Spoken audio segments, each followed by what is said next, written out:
Recently I did a poll to try and gauge how popular the Elder Gods from Mortal Kombat are as characters is a bit much, as a concept and how they're implemented in the games, and yeah. Which is kind of a bummer because I remember back in the day when we didn't have 3 movies, 2 shows, and 12 games, for those of us who can count anyway, and a lot of the lore was still unexplored and the Elder Gods were actually cool. They still didn't appear, of course, but they had the benefit of the doubt, and not enough realms and timelines got screwed up enough times for us to doubt their efficacy and sincerity. But many years and installments later, after the universe almost got obliterated several times and countless characters died or worse, the Elder Gods' reputation is now worse than that of Hitler, Stalin, Mao, and current-day Disney put together. The only question is, why? Why do the Elder Gods suck so bad? Why are they so hard to portray? Why aren't they being portrayed? Is there a reason? Do the writers even know? Is there something they're not telling us? Is it a conspiracy? Are they not what they seem to be? Who are you talking to? Well, there is a very simple and fairly anticlimactic reason why the Elder Gods either never show up or are ineffectual when they do.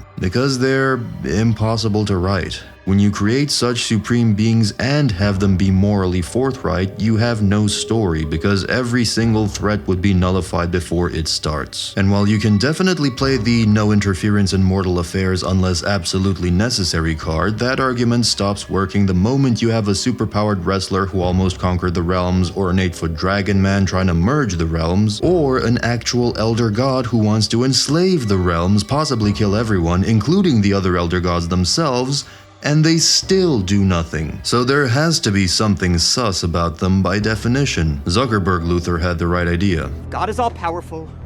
He cannot be all good.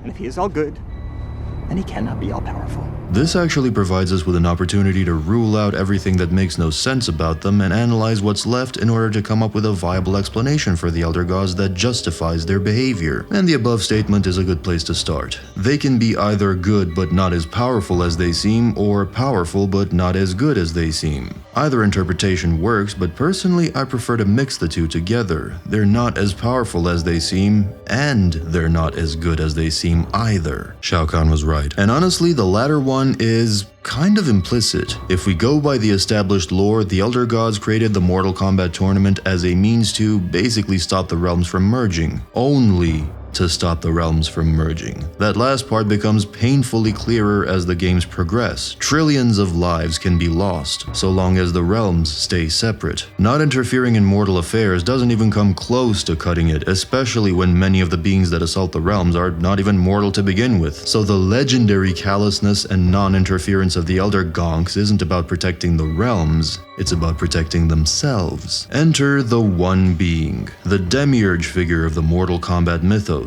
The official canon states that when the universe was young, the Elder Gods and the One Being were all that existed, and that the One Being fed off of the essences of the Elders, causing them to try and subdue it. They succeeded and managed to split the being into the 6 realms that we have today: Order Realm, Chaos Realm, Nether Realm, Edenia, Outworld, and Earth Realm. As a side note, I really love this almost Lovecraftian take on the creation myth, where the One Being, the literal Christian god equivalent, actually died so that we could live, and its remnants persist like this skeleton of a colossal beast on which we tumble and crawl like ants. It makes this universe feel very ominous and ancient. But anyway, bear in mind that this entire creation myth is just old legends that barely survived the passage of time and likely got changed and embellished with every telling. It's likely that not all of it is real. So here's what I'm thinking. If we combine this with our initial statement, the Elder Gods are not all powerful or all good, then we can come up with a maybe less fantastical and also less flattering origin story for the gods. What if, back in the day, there was one world much like our own, and a few beings towered over all the rest in terms of raw power? The Elder Gods and whatever the One Being actually was. Perhaps it was one of the gods, or perhaps it was something else. Since I'm fond of Avatar: The Last Airbender comparisons, I'll give you one of my fondest ideas on the topic.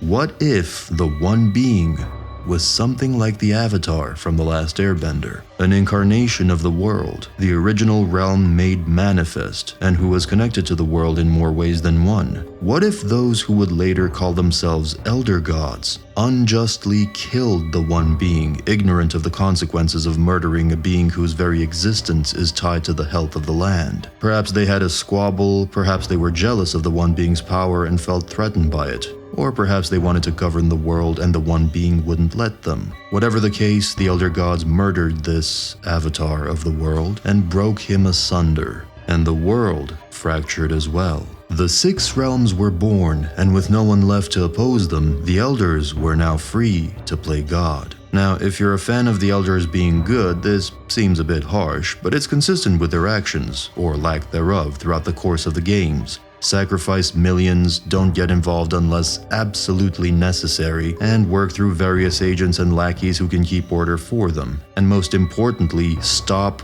the realms from merging. If the realms aren't being merged, we don't fucking care. Entire populations could be liquidated so long as our rule is not threatened by the one who could challenge us. And if we want a more palpable hint about the Elder Gods' less than honorable intentions, all we need to do is examine one of their own. Enter Shinnok, a former Elder God and de facto ruler of the Netherrealm. Back in the day, Shinnok fought with his brethren over Earthrealm. The exact reason why is unclear, but he basically wanted stewardship over it by force and through conquest if necessary. The other elders would not grant it to him, and in pure Elder God fashion, empowered Raiden to do the dirty work and wage war against Shinnok. Their conflict was so great that it wiped out all indigenous life on Earthrealm, including most of reptile species, forcing them to relocate to another realm that they dubbed Zaterra, or New Earth. But this was a sacrifice that Raiden deemed necessary in order to keep Shinnok from his prize. Eventually, Shinnok was defeated and imprisoned deep within the Netherrealm to be tortured by the local Satan equivalent for eons. The thing that intrigues me the most about Shinnok is his motivations. Yeah, I know the games, particularly the newer ones, peg him as just a nutter who wants to end all reality, turn everyone into undead slaves, get revenge on the Elder Gods, or reawaken the one being. It's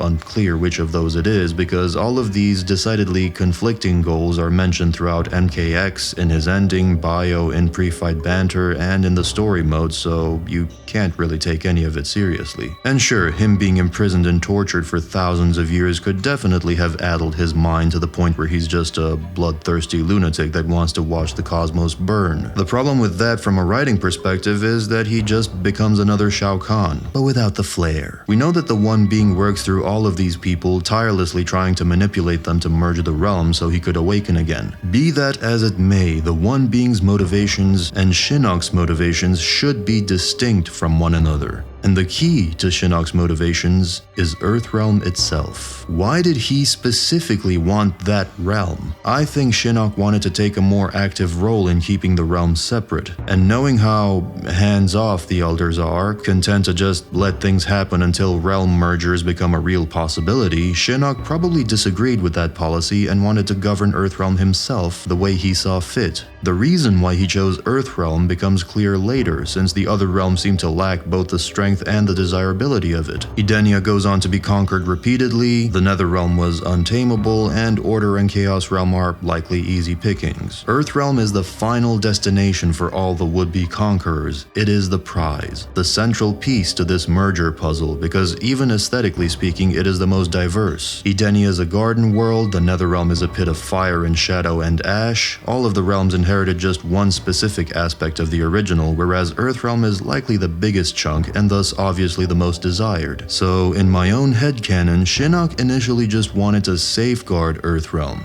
And the cool thing about this interpretation of him is all the neat parallels this creates between Shinnok and Raiden. Raiden at a glance seems like Shinnok's opposite, an honorable god who fights to protect the innocent. And yet in this scenario, Raiden resembles Shinnok more than he'd like to admit, because Shinnok became for whatever reason disillusioned with the Elder God Bro Code and tried to take matters into his own hands by conquering and governing Earthrealm to, from his perspective, help Earthrealm. And in MK4, Raiden's first order of business after actually becoming an Elder God was to forfeit the title in order to help Earthrealm, which, like it or not, betrays that he, like Shinnok, is fairly disillusioned with the gods in his heart of hearts. Their philosophies are diametrically opposed, but their motives are the same. Shinnok has no attachment to mortals or their notions of morality, whereas Raiden abdicated his status of Elder God willingly because he was so attached. Yet both Shinnok and Raiden left the special needs Elder God's home because of Earthrealm. One decided to conquer it, the other decided to take matters into his own hands and protect it against conquerors. Earthrealm went on to have some of the best fighters around and is the central piece to the merger puzzle, so it should be protected and prevented from merging with other realms at all costs. Because think about it, whichever realm conquers and merges with Earthrealm, the other realms stand no chance against their combined might. The Elder Gods' policies are clearly lax in this regard, as they're more than willing to press the snooze button whenever the Earthrealm is under attack alarm goes off. And Raiden and Shinnok both had enough of it and decided to take matters into their own hands, each in their own way. Which, now that I think about it, makes their relationship pretty darn tragic, cause Raiden staked his reputation on the Elders, waged a brutal war to prevent Shinnok from conquering Earthrealm, and then imprisoned him in the Netherrealm to be tortured forever by the then ruler of that realm, only to eventually see Shinnok's point and get disillusioned with the Elder Gods himself.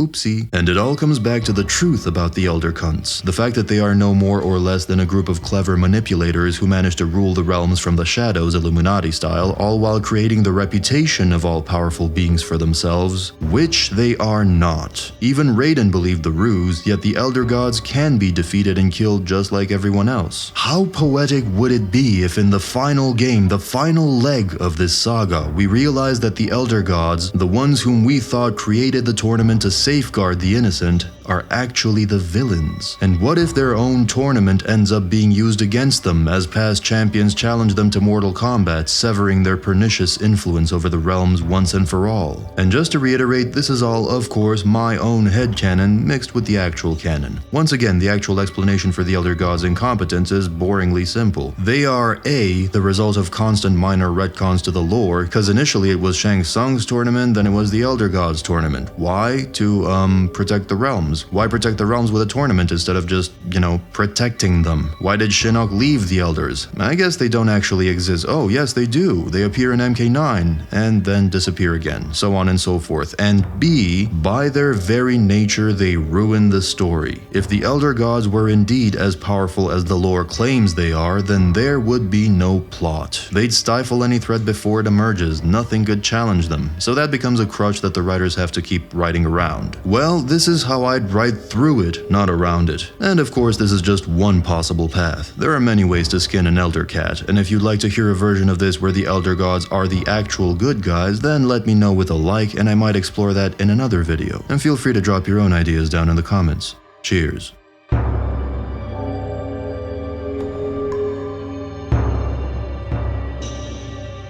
Thanks to Kyle and Wynn for partially inspiring this video.